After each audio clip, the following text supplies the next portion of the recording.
He flipped through the book again and again. Matt knew fully well that there was no point digging through the past, trying to decipher what it all meant. He had never understood what she had seen in him. He had just been grateful that she had loved him anyway. His mind turned into a chain of thoughts, each holding a link to her. She was pretty, except for her nose, which was as hooked as a question mark. He recalled the 6 days of civil war his mind had endured before asking her out. He had liked her for a long time, a very, very long. Almost his entire senior year of high school was spent worshipping her from afar, and would often fantasize about the two of them. Then one day, after school, she cornered him. Nonchalantly walking over, she gave him a quick kiss on the side of his mouth. The first he had received from a woman who was not his mother, grandmother, or aunt. That had initiated his milestone into manhood, similar to the first time he got stoned or heard about quantum physics while stoned. Just like those moments, he could not piece together or completely recall them in his head, but only remember how he felt. For the first time in 17 years, he felt truly moved. Sarah Spiegelman had almost stolen his first kiss. Sarah Spiegelman, the great writer and poet of American literature, had at one point in time, a roller coaster of 2 years, had been in love with him, and then had broke his heart. In her first book, Excessive Tears, the author had mercilessly written about them. The book sat on the number 8 spot of the New York best-selling list for over 15 weeks, resulting in Matt skipping their 15-year high school reunion, much to his wife's dismay. Rachel, who beaten up after the miscarriage, had worked extra hard to lose the baby fat. It had angered him to have love immortalized like that, to have him immortalized like that, as a sucker of all time. The sap who cried when they made love for the first time.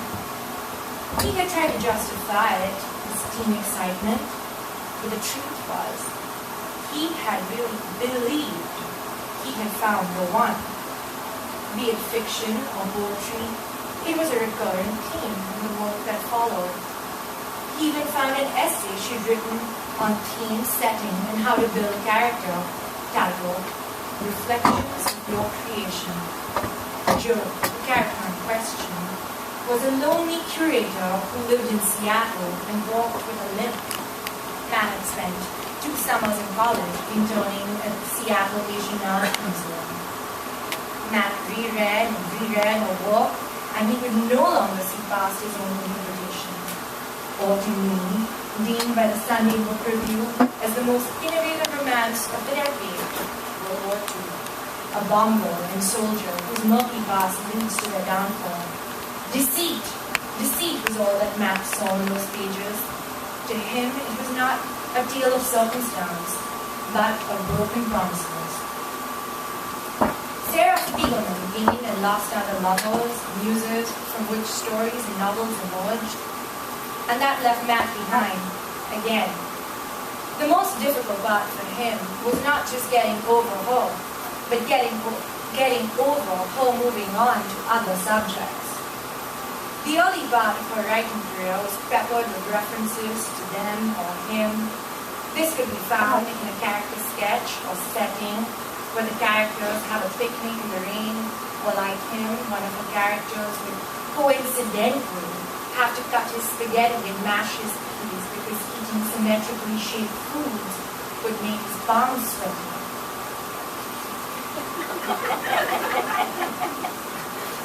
Before his feelings were what no longer mattered, but now it was him. Still, like a beaten dog following his master, Matt followed Sarah's career, read every article she wrote, every essay or poem published.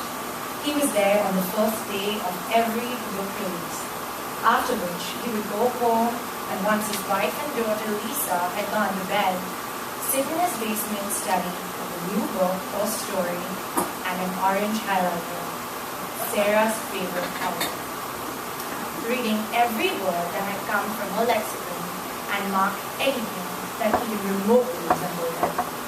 14 essays, 5 chapbooks, and 7 novels later, he found himself once again in her work.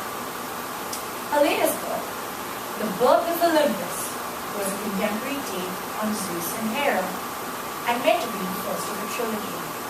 She named the protagonist Sahir and his wife Mata, who appeared in 29 scenes and is mentioned 56 times. Matt read and reread the book 4 times, circling as well as numbering Mata, his name, every time he came across it. Each reading would culminate with him masturbating to the quote of Sarah typing in the name 56 times. Upon the 3rd reading, he was so excited that he came on the back cover of the book, which led to the last 20 pages or so getting stuck in commas.